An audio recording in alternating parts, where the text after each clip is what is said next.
everyone, it's Dee from CatalystEnergies. Thanks for joining me. I'm so grateful that you're here. Today is December 21st, 2019, and this is your Solstice Catalyst.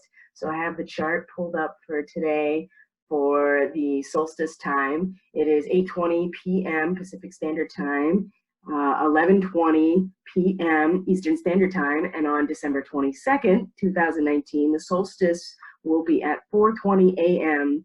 UK time, or Greenwich Mean Time. So we're going to pull up the chart here today. Thanks for everybody being here. I'm excited to do this particular report today. I also am going to report on a card reading that I've already pulled, and we'll move to that after we do the astrological report for today. So as I said, the sun is at 0 degrees Capricorn as of this chart here, 8:20 p.m. Pacific Standard Time. So here's our sun in Capricorn. So with the solstice, not only are we celebrating the return of the light here in the northern hemisphere, but the solstice time in both hemispheres is a time to celebrate the power and abundance of the natural world. In Capricorn, we acknowledge the dependability and the structure of our earth as our mother. The sun is the provider of all of our energy and the process of nature itself. During the summer solstice, we still acknowledge all of these aspects, but with the intention of welcoming the contraction part of the cycle in the yin energy that's necessary for rest and renewal. So by the time we get to the summer solstice, the sun is at its peak and providing energy more often than it's not in terms of the 24-hour cycle. And so when we come to the solstice, we acknowledge everything the sun has done for us, and in some ways let him go in order to get the rest and renewal that's necessary for all beings, really. We are in a natural cycle, a natural rhythm of contraction and release. You know, it's the yin and the yang, and it's the movement of the breath itself that's representing these this natural rhythm and natural cycle. So in the northern hemisphere, we are celebrating on the winter solstice the return of the yang energy, the release in some ways, you know, the expansion and the sun coming back, and and acknowledging that in material existence, that we can depend on the laws of nature. We can depend on the cycles of the sun, you know, for as long as that's been happening. So this is a really great time to just acknowledge nature, acknowledge everything the sun has done for us, and celebrate the return of the sun in our lives in the northern hemisphere. Let's see. So the sun in Capricorn is giving us the stamina to push through this time of year as well. It's cold and it's dark and it's dead from a material and even energetic perspective. The holidays in the Western world are often times of internal struggle and depression, actually, even though the focus of the solstice is meant to gather the community, gather the village around the communal fire to reinforce and support each other. Western commercialism has attempted to bypass all of that entirely in order to convince us that we need to fit into a certain standard of expectation to be happy. So this usually manifests in being able to provide gifts for people, to have the right decorations, to be able to go to all the right holiday events, and to, you know, for the most part, just put on a happy face and a smile, because this is supposed to be a joyous time. Now, when we are convinced that our joy and our happiness and our connection are something that we can get externally, then that is just the downward spiral into these feelings of inadequacy and hopelessness and depression. This isn't a time of gathering necessarily to be happy. In fact, we're meant to gather to stave off the feelings that are most likely to be associated with cold, dark, and dead, which are despair, sadness, depression, and hopelessness. This time of year is not necessarily about being happy, but about celebrating the return of the light and supporting each other through our collective seasonal depression. So we are acknowledging that it is going to, quote unquote, get better. The sun is coming back, but it's still very dark. And that is why we gather into our families, and why this time of year is about the community and the family orientation and giving. you know, and making sure that everybody's taken care of.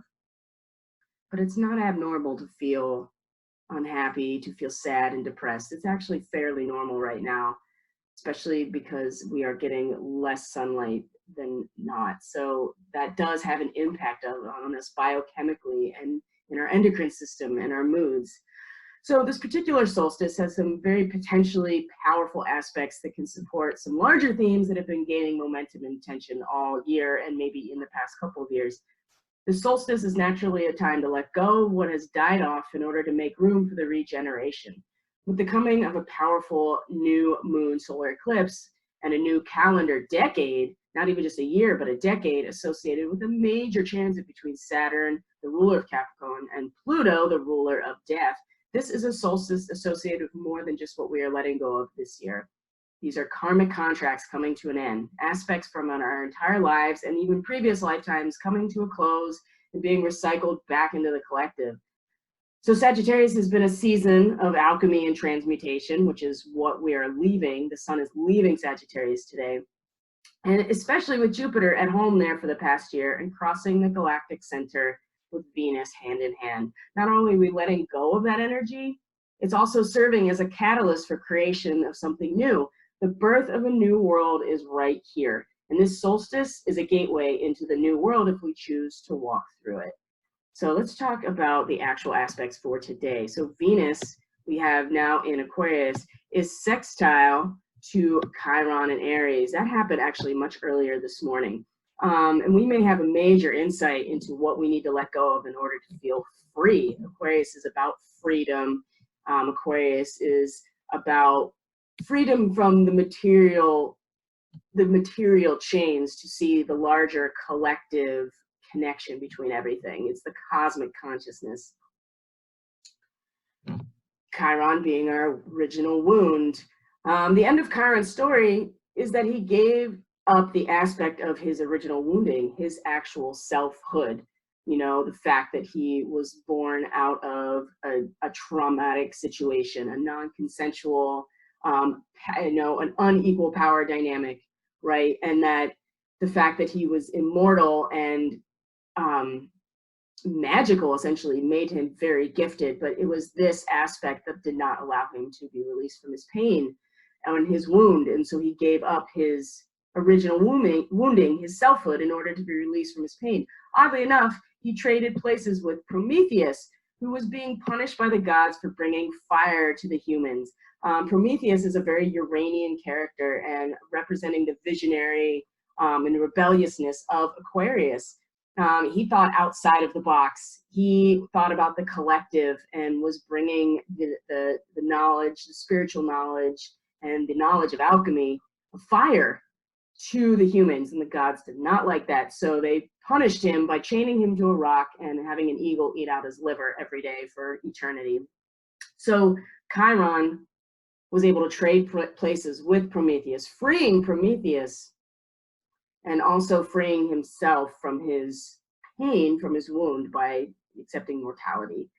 So in that story, the eagle that eats out the liver of Prometheus is Aquila, which is the constellation in the first degrees of Aquarius. So there's a lot of like crossover here with Venus and Aquarius having this sextile, this harmonious aspect that needs activation. Chiron, with Venus and Aquarius making this aspect, we can not only envision, but actually harmonize with letting go of that original wound. This is a mini portal, this connection into bigger contracts being fulfilled and then dissolved. So considering this was happening in the early morning, this could have really come out in our dream state. But this is, this is a real big opportunity to actually see where we can free ourselves from our wounding and feel it like in real time. And Venus is very physical manifestation, harmony and beauty.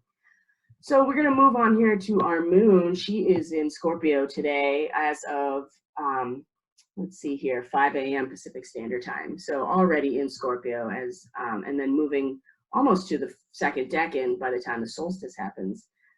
This may be a rough transition at first. She isn't at her best in Scorpio because of the need for emotional containment. The moon wants emotional containment. It wants something to hold this emotional, spiritual aspect of ourselves.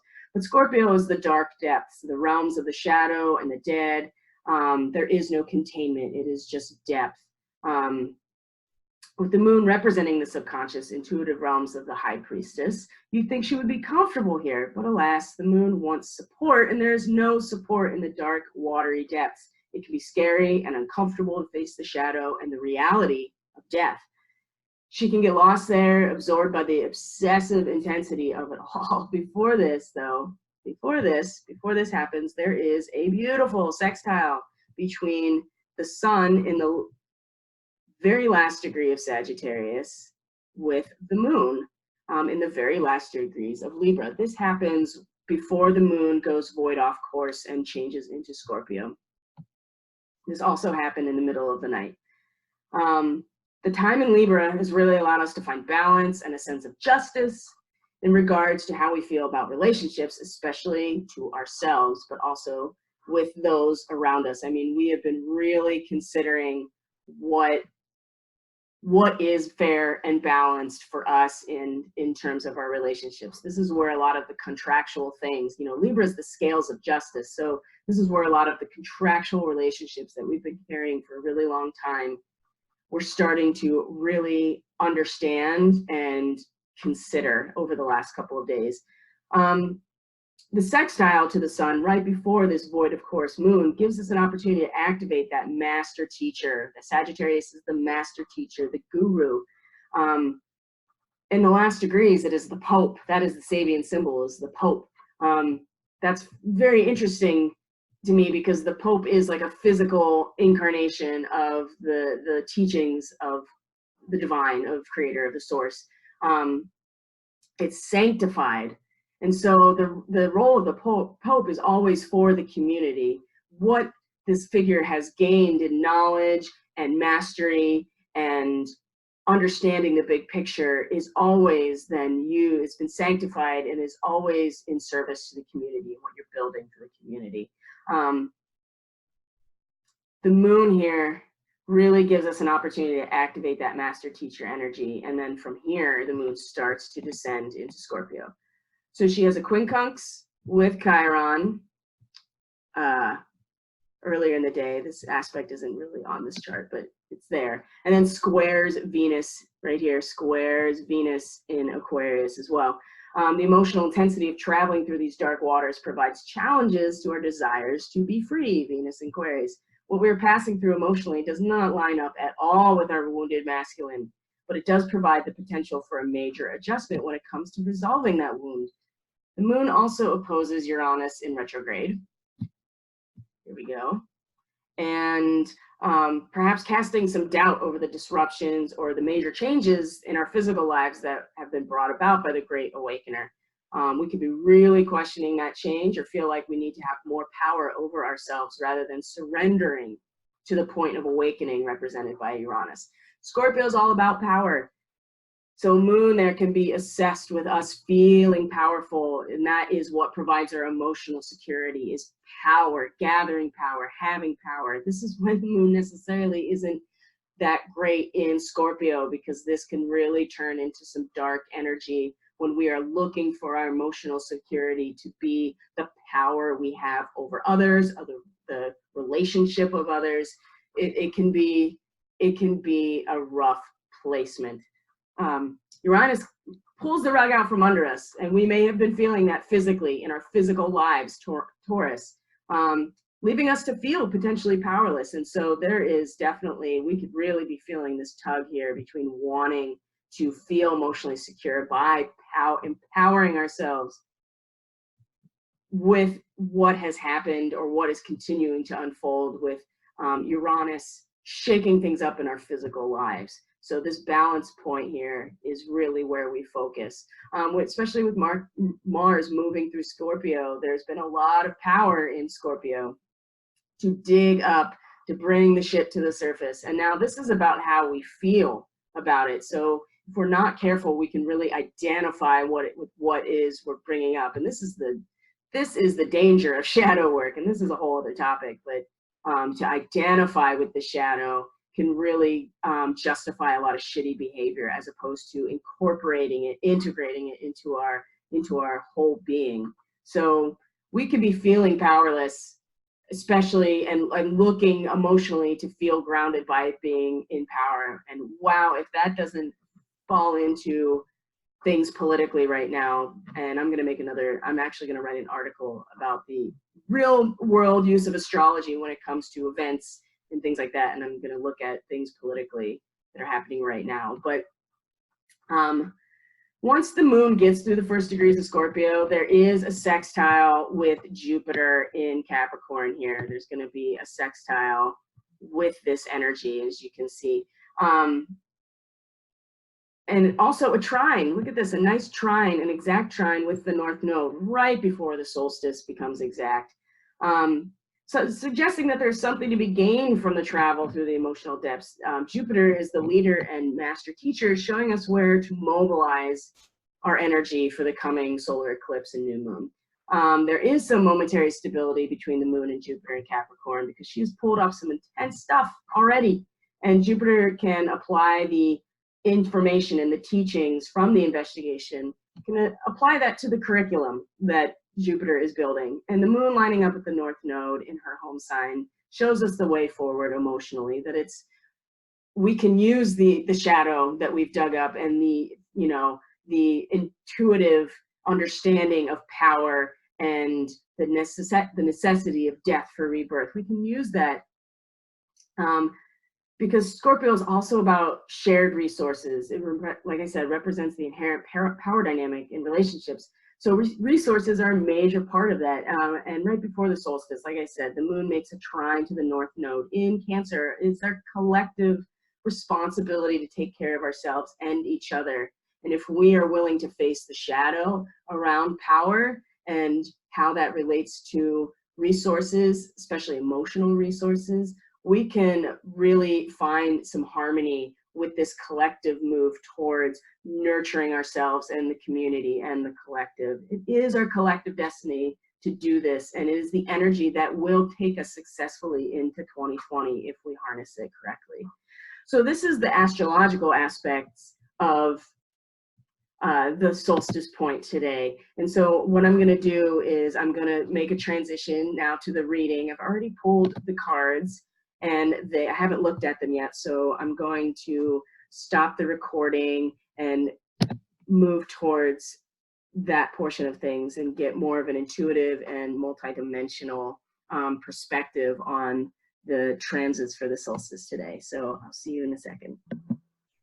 Okay, hey everybody. Again, I'm in a less controlled environment because this is where the space is that I do, where my altar is and where the reading is placed. And so there might be some background noise. I have a little bit of sound change, so hopefully everybody can hear me okay.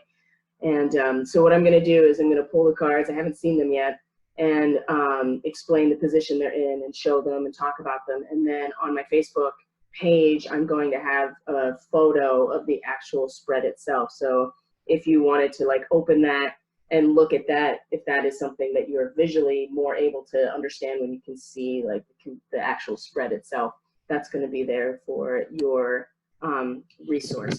So here we go. I haven't done a reading like this publicly in a while, so it's been a couple of weeks.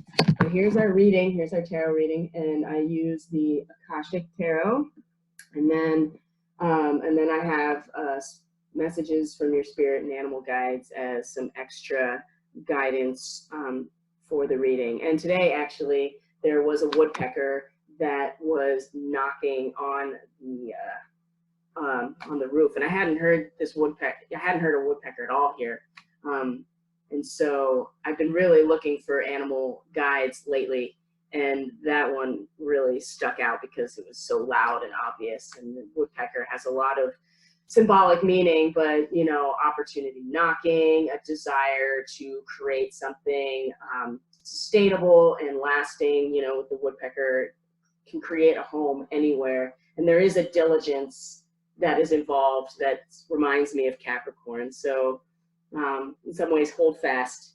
Things are coming, and there is a desire to create things, and the woodpecker is a good moment of that, I think. So okay, so first card is in the position of the energy coming into the situation. So we have the Queen of Forces, and Forces is the creative fire type of energy, and the Queen is the sacred feminine, the intuitive aspect of things. And if you can see this, it's kind of blurry, so it'll be in a better resolution on my Facebook page with the photo.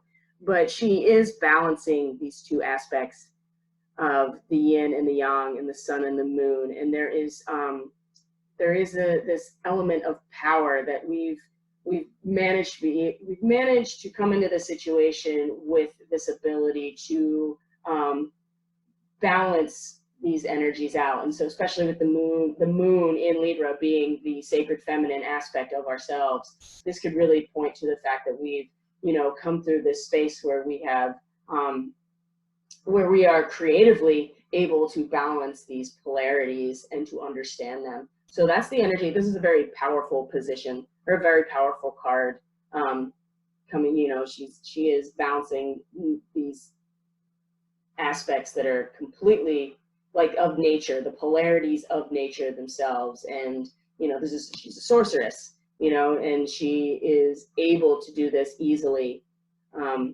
without much strain. So this is the energy coming into the situation of solstice. All right, and so next we have the current energy right now. Oh yes, the Four of Forces. So another Forces card, this creative, active cardinal type of energy. And this is really hard to see, I know, but it says spring/autumn, so the Four of Swords. And so there is, again, a polarity aspect to this card of what's happening. And it's upright, meaning that it is the spring card. And so the solstice is the recognition that the spring is coming. And I think that this is showing that we have this realization, we are sitting with this recognition, and that what's happening right now is the birth of something new. It is the spring, it's the cycle of spring coming back around. And we are feeling that right now. We're not necessarily in a state like the autumn is at the bottom, where we are harvesting and collecting. Like, that's happened already. And so we're really looking forward now to this spring energy of creation.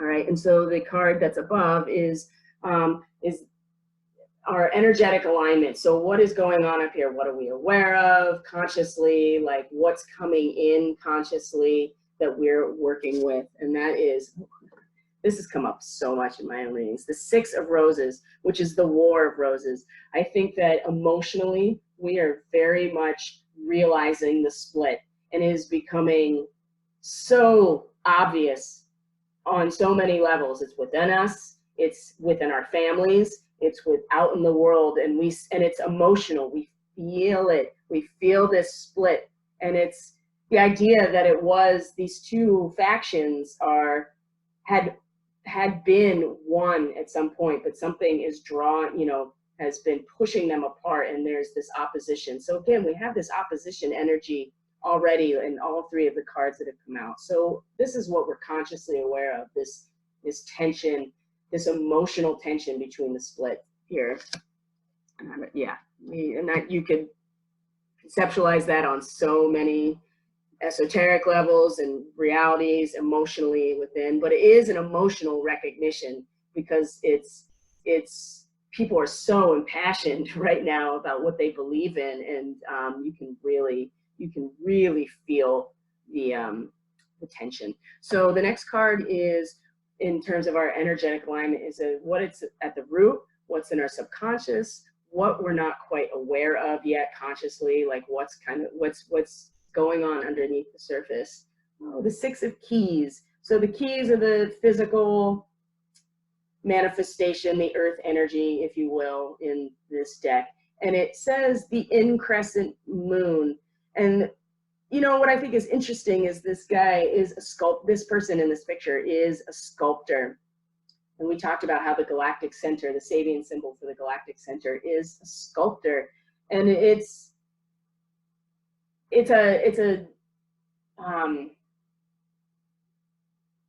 a view of what's to come, a vision of what's to come, and this person is working diligently, and the idea is that the moon is going to continue to to grow in light, like it's after the new moon, when the seed has been planted. And so this sculptor is working diligently to create something.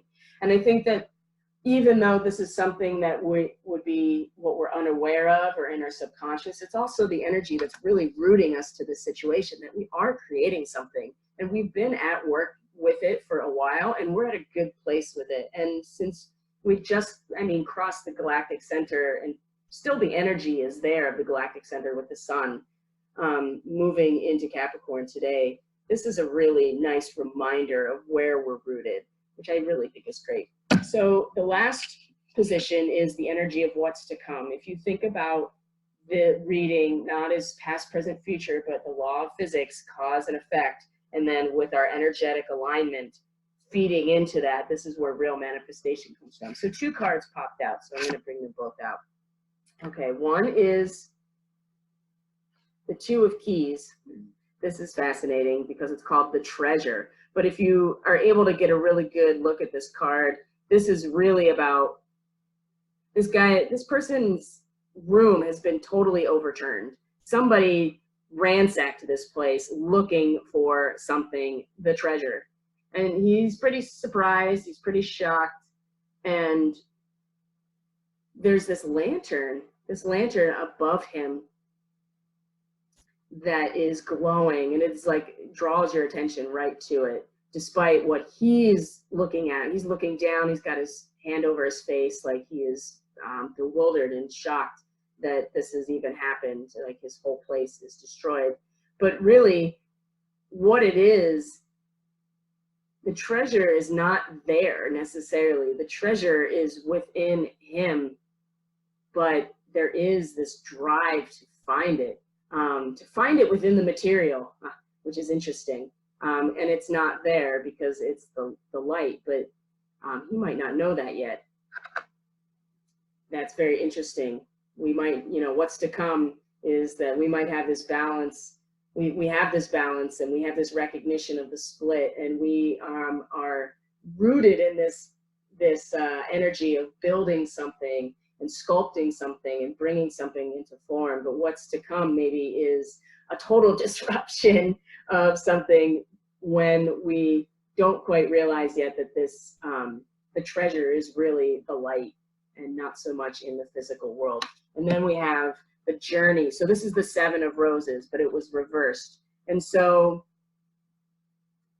usually this means an actual journey, because you can see ships in a port, like in a harbor, and going out to sea, and there's like all this energy of people getting into boats and stuff like that. But it is reversed, 7 of roses. So this comes right after the War of the Roses. I think this is more about an inner journey, not so much going anywhere physical, but it's more about the journey within, taking the time to really travel to those places internally that take us to a new place. And if we're going to talk about letting go of karmic contracts and things like that, this will be part of that journey. This will be part of that journey, because we might not exactly know what it is that is on the other side of letting go of those contracts, because we don't even know. We've probably been holding on to them for well, I know I have. You're holding on to them for so long that you just don't even realize what it is that you could be outside of that. And I think that's where the inner journey is going to come in. We're going to see that there's not, the treasure is not here in the physical, despite like ransacking the place to try to find it. We're going to have to go within and journey within to really figure out where that treasure really is for us. And it is within. That's the thing. But you can sit here and intellectualize that all day, but the reality is that in order to really align with that and manifest from that place and live it, you do have to do the journey inward. You have to be willing to sit in those quiet places, go somewhere you haven't been before, and experience it in order to understand it. So there's 2 animal cards that I picked as guidance. So the first is the Hawaiian owl. I'm not going to pronounce it right now because I don't want to. I know I won't do it right, and I'd rather just not. And it says your ancestral spirit guides are offering you guidance now, so pay close attention to signs and omens. The woodpecker, that was an interesting one. And Jupiter, especially in the solstice, you know, we're paying homage to the ancestors as well. What has passed, you know, what has gone before us in order to create something new. And so this is a time we can really connect with our ancestors. We can, and our spirit guides as well. The veil is definitely thin. And animals are incredible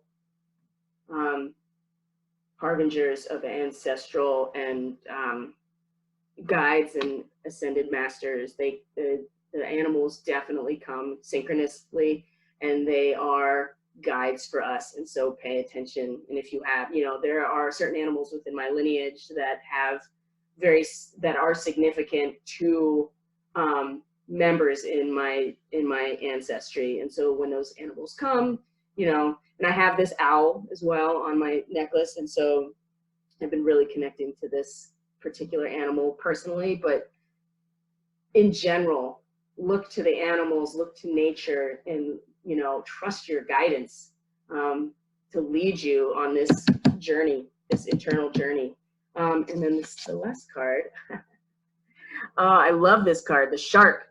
Trust your instincts to discern the truth of the situation. I should just do a whole article on discernment just in general, because I think it's so important. Because if you don't have a sharp discernment tool, you will believe anything that anybody tells you and not really hone your own intuition. So it's interesting that we get a card that's like, trust your ancestral spirit guides, and on the other hand, be vigilant and trust your instincts as well. Discern the truth of a situation. And I think that really falls into place with this Six of Roses and like what is going on, because we can get so wrapped up emotionally in what's happening all around us and within us. And a shark is not emotion, it is instinct constantly. And so it cuts right to it. And so we don't have to be that detached, but at the same time, it is worth it to sharpen those skills, use our instincts, and not get pulled into the emotional turmoil that is going on all around us and within us, especially with the moon in Scorpio today. That's going to be really pulling us in deep, and we could get stuck there. We could drown in that water, or I start identifying the power as our emotional security, as I said in the astrological report. So that's my solstice report for today. Thank you so much for being here and participating, if you have done so.